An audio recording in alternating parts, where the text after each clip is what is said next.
We continue now at the top of Daf Mem Beis Amud Beis Masechah Shavuos. This is Shavuos Daf 42b. On the previous Amud, the Gemara brought a brisa, and in the brisa, Rabbi Eliezer ben Yaakov and the Chachamim were arguing whether, let's say, a person, there's no claim made against him at all. He just volunteers. He says he's a mod b'mixas. I owed money. I paid some of it. I owe the other part of it. So Rabbi Eliezer ben Yaakov says he has to take the Shavuos mod b'mixas in that case. And the Chachamim say no. In such a situation, he's like a Meishav Aveda. He's returning a lost object, meaning he didn't need to say anything. There was no claim being made against him, and so there's no need to take a shvuah. But the Gemara in the previous summit said everybody really should agree in a situation where no claim at all was being made against the person. He just volunteers the information. Certainly he's a Meishav Aveda. Why would Rabbi Eliezer ben Yaakov say that the person has to take a shvuah in that case? And so the Gemara ended up saying actually there was a claim made, but it was being made by the heir of the person really who was owed the money. And so therefore that person, even though that son, that heir, really was an adult, but he was a minor in terms of the issues that his father, the business dealings of his father, he doesn't know exactly what his father did, and so therefore he's considered to be like a katan, and he's the one that made the claim, and that's where there's a machlokas again, whether in this case the person takes the shvuas mod b'mixas or not. But the Gemara says if that was the case, that wouldn't be called tainas atzmo. That's not like his own claim. He's not volunteering the information. There is a claim being made against him. So the Gemara said, well, it just means that it's tainas acherim with hodoas atzmo. There's a person making a claim, but he's the one that admits. But the Gemara says that's not a good explanation. Kul hunami tainas acherim v'hodoas atzmo. In every single case of mod b'mixas, there's somebody else making the claim, and then the person is admitting. And so that cannot be exactly what we're talking about in terms of that brisa. And so the Gemara instead explains the brisa as follows. Ela b'derabba kamiflagi. Rather, they're arguing in the following statement of Rabbah. The Yama Rabbah, because Rabbah said, Mimnei ma umra Torah moda mixas hatayni yishava. Why does the Torah say that when a person partially admits he has to swear? It's for the following reason. Chazaka, because there is a presumption, ein adam meiz panav b'fnei bal chov. A person is not going to be so brazen in front of his creditor to deny it. V'hai bekulei boy delichvrei. Really, he wanted to deny everything. V'hai delo kafrei. The reason why he didn't deny everything, mishum de'eno meiz panav b'fnei bal chov, because he's not so brazen to deny everything in front of his creditor. And really, v'kulei boy delo delay. Really, he wants to admit to everything. He'd want to pay back. V'hai delo delay. And the reason why he's not admitting to everything, ishtamut ehu to come mishtabit mineh. He just wants to delay a little bit until he gets the money together. Savar, he thinks, adahavali zuzu pranale. When I get the money, then I'll be able to pay back. And so the Torah says, Rami shvuah love ki echi delo delay bekule. He's partially admitting. Let's make him take a shvuah. That way he'll admit to the entire thing. And so that's the principle, the idea behind mod b'mixas. And the machlokas is as follows. Rabbi Eliezer ben Yaakov says, Lo shna bo v'lo shna bivno. It doesn't matter if it's him or his son. Eino meiz. A person is not so brazen. V'hilkach lav meishav avedahu. Therefore, he's not a meishav aveda when he admits, because he really is not so brazen to deny the entire thing. He can't really do that. And therefore, again, the same logic applies whether it's him or his son. And that's why he takes the shuas mod b'mixas. But the Rabbanan hold b'fanav hu de'eno meiz. In front of the creditor himself, a person is not so brazen. Aval b'fnei b'no meiz, but in front of the person's son, that's not even the person who lent the money, he would be brazen to deny the entire thing. Umidalo meiz, and from the fact that he wasn't so brazen, he admitted to part of it, meishav aveda, who he's considered to be a meishav aveda. It's like he's returning a lost object, and that's why he doesn't have to swear when it involves the son. And Rashi explains, Kulo tanasanami, in all cases of mod b'mixas, the claim is made by others and the person is admitting, umay po'amim, and therefore what's the language in the brisa? Sometimes a person will take a shvuah on tainas atzmo. It's all cases are like that.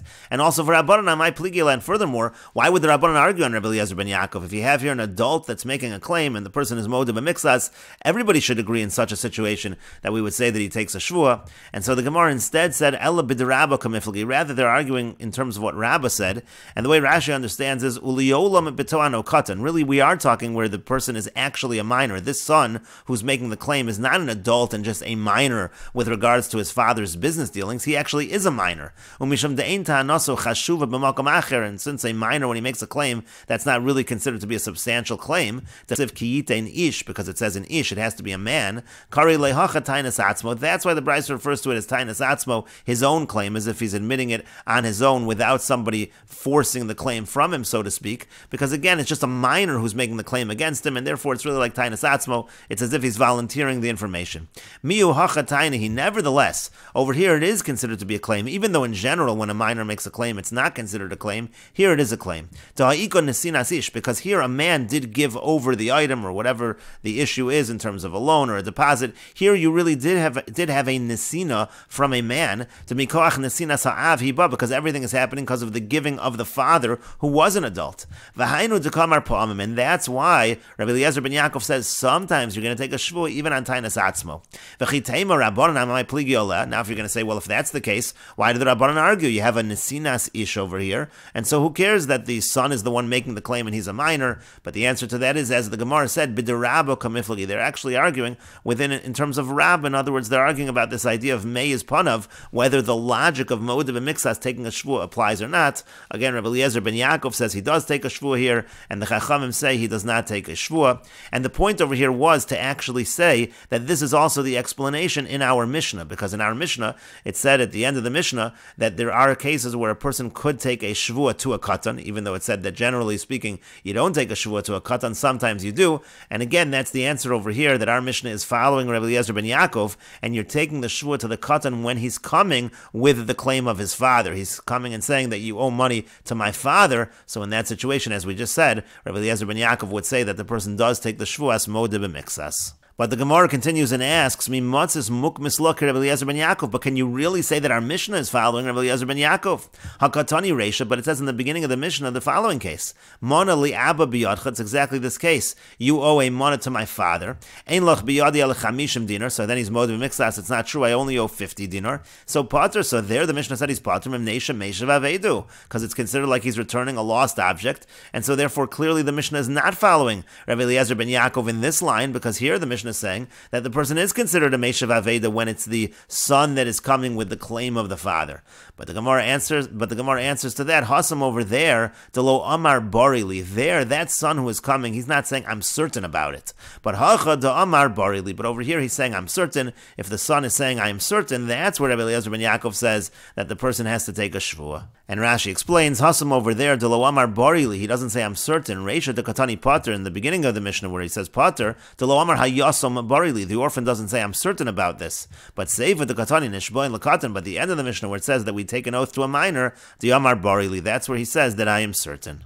And the Gemara continues with another answer to explain the last line in the Mishnah where it says that we do take a shvua to a katan or to hektish. Shmuel Amar, Shmuel says lekatan, when it says in the Mishnah that you take a shvua to a katan, that's lipara minichse katan. That's, let's say a person is collecting from the property of the katan, taking from the katan, that's when you need to take a shvua to the katan. And similarly lehektish, when it comes to hektish, lipara minichse hektish. Let's say you're trying to take payment from the property of hektish, so there you need to take a shvua. And Rashi explains, lipara minichse katan, you're trying to get paid from the property of the katan. Minichse yasam, meaning you have the property of an orphan. Ve'afilu hotzi shtar olav, even if this person is coming to the orphan and saying, I have a shtar, you owe me money, I want to take from that property. Tzarech shavua shelo neskabel chov zeh, if he needs to take a shvua that he didn't already receive a payment for this debt from the father.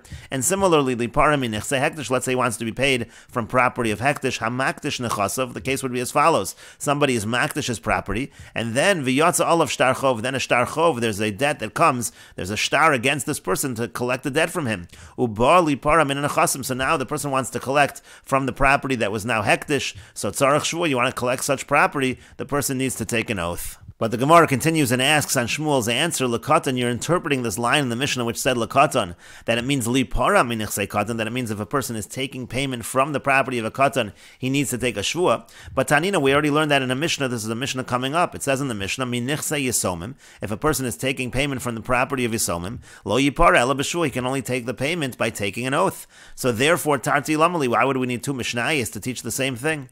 And the Gemara continues and answers, Hakamash v'lon kida Abaya kshisha, it's teaching us like Abaya the elder said, Titani Abaya kshisha, because Abaya the elder taught, Yisomin sha'amru gedolim, when we're talking here about orphans, we're talking about adults, ve'ein et sarich lamar katanim, and you wouldn't even need to say it's true. By minors, that's even more obvious. And bein l'shvua, bein l'ziborius, that's true whether we're talking about an oath, whether we're talking about ziborius, which is inferior property. We'll see Rashi in a moment. And the Gemara continues, lehektish, again, we're interpreting our Mishnah as meaning lehektish. What does that mean? You take a shvua to hektish.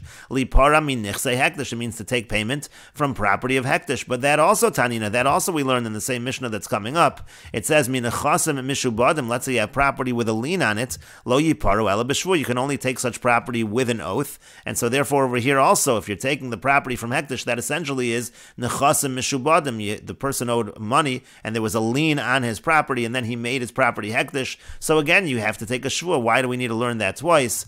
Umali mishubadim lehedyot, umali mishubadim legavo. What's the difference if you're talking about mishubadim, you're talking about a lien, and you're talking about taking it from a regular person, or you're talking about a lien and you're talking about legavoa, where it was again nichse hektish?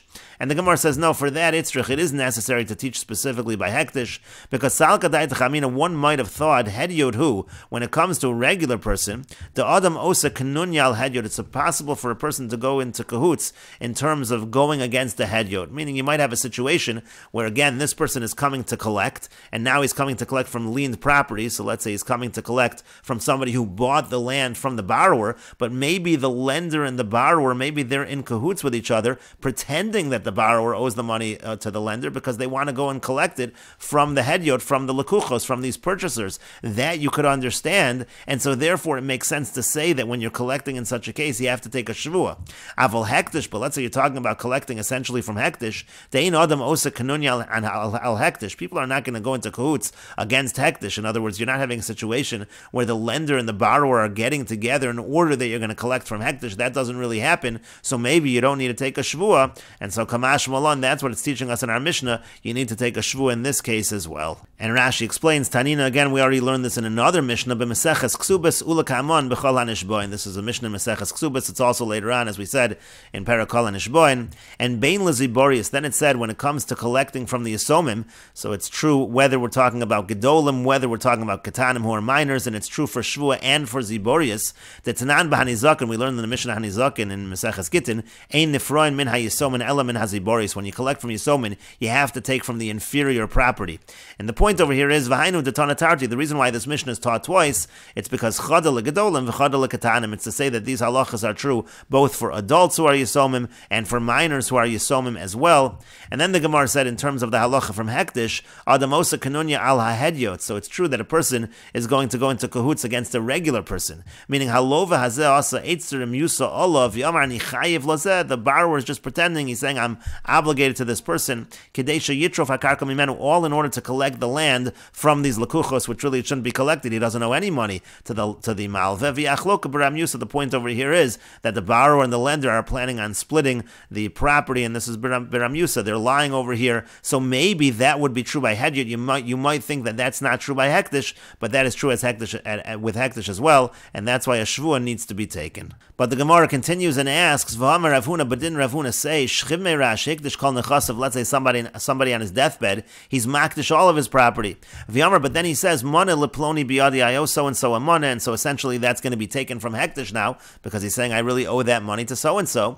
So we say, Neman, there he actually is believed. We don't believe that he's going into cahoots, because chazaka ein adam osa kanunya al hektish, because we really do have a chazaka that a person is not going to go into cahoots against hektish. So that's exactly the opposite of what we just said above. We just said above that by hektish we are concerned that maybe they're in cahoots, and therefore we do impose a shvua in that situation.